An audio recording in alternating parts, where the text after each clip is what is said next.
إلى أحمد التجاني وجمت رغبتي ومضى من أمري وما قل من صبري. Kemudian klasifikasi thariqah berdasarkan sumber amalannya. Kalau tadi ada sanad, sesuai dengan sanadnya ada thariqah yang mu'tabar dan ghairu mu'tabar. Yang mu'tabar punya sanad, yang tidak mu'tabar tanpa sanad. Jadi kalau ada orang ustadz-ustadz ngasih amalan tapi tidak ada sanadnya, bagian dari thariqah tapi umum, tidak mu'tabar. Tidak bisa tidak ada pertanggungjawaban khusus karena tidak ada sanadnya. Ya. Kemudian bagaimana thariqah berdasarkan sumber amalannya? Klasifikasi thariqah berdasarkan sumber amalannya. Ya ada dua macam, yaitu thariqah am. Ya, thariqah yang diamalkan begitu saja tanpa harus pakai izin dan juga tanpa pakai sanad.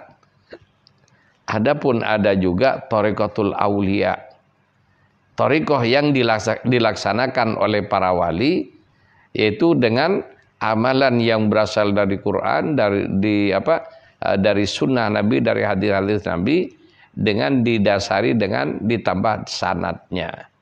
Jadi bersanad.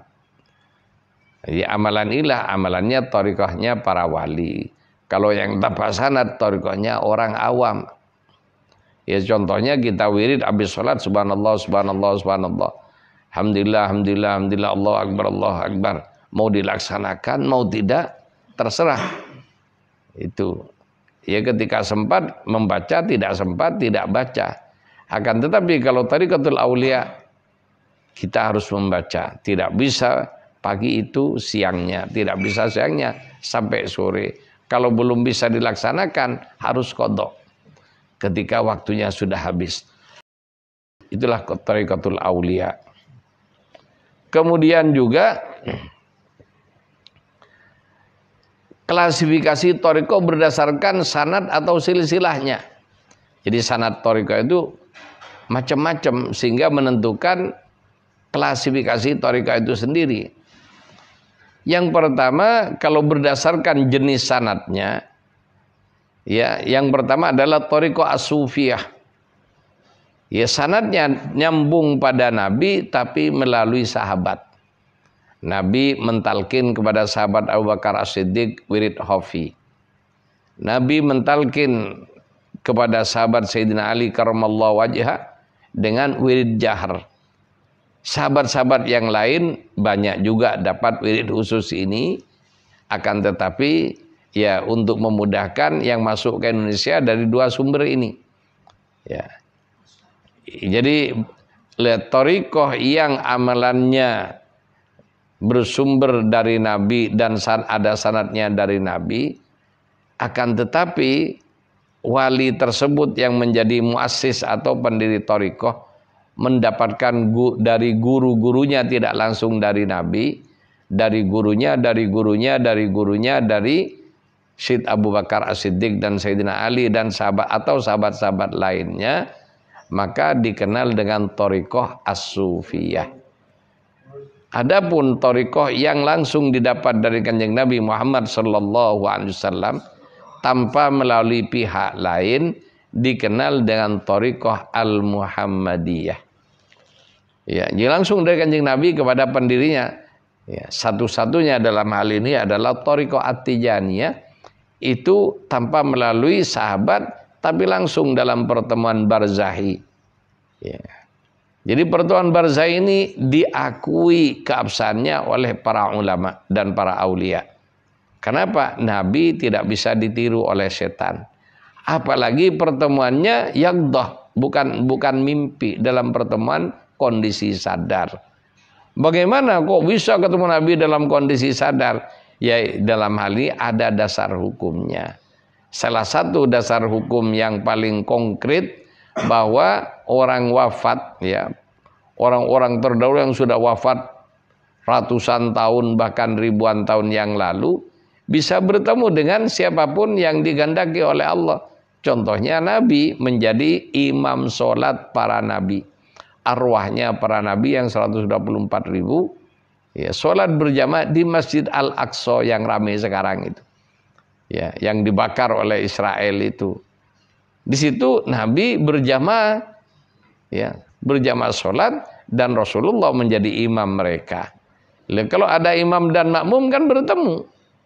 Cuma karena para nabi ini sudah wafat sejak dulu, ya pertemuannya bukan pertemuan fisik sudah, itu pertemuan rohani. Kemudian Nabi kok bisa? Ya karena oleh Allah dikehendaki diberi fasilitas untuk itu. Pertemuannya dikenal pertemuan barzakhi. Ya. Dan Rasulullah dalam hal ini ketemu dengan orang terdahulu juga bisa. Bagaimana Nabi setelah wafatnya? Lebih berhak bertemu dengan siapa saja yang diizinkan oleh Allah Subhanahu wa taala, termasuk menemui para aulia. Jadi para aulia pendiri thariqah itu semua pernah mengalami bertemu Nabi dalam sadar. Cuma intensitasnya berbeda.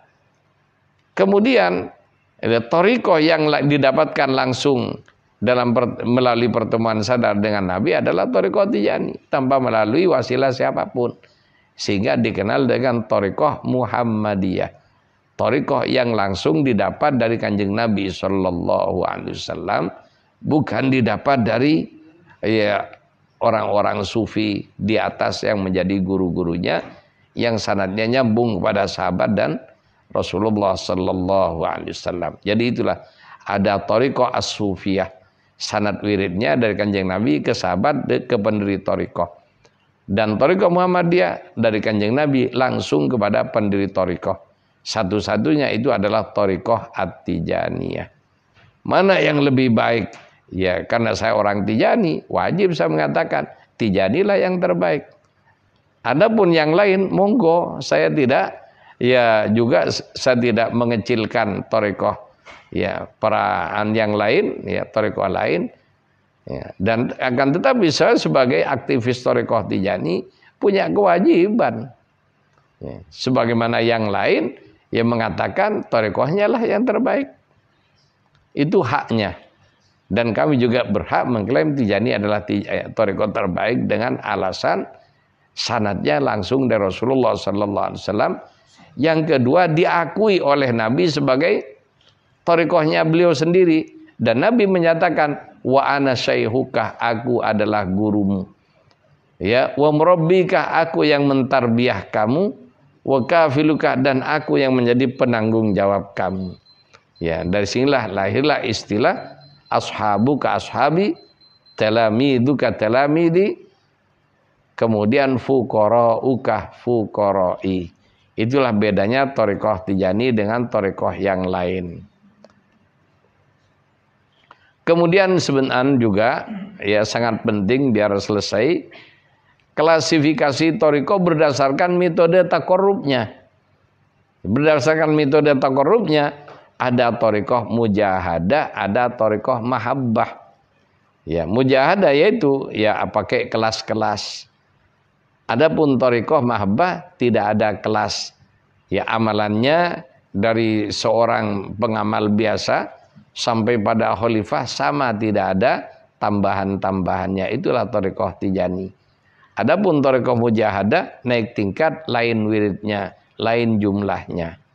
Ya, itu seperti itu dari klasifikasi metode takarrubnya. Ya.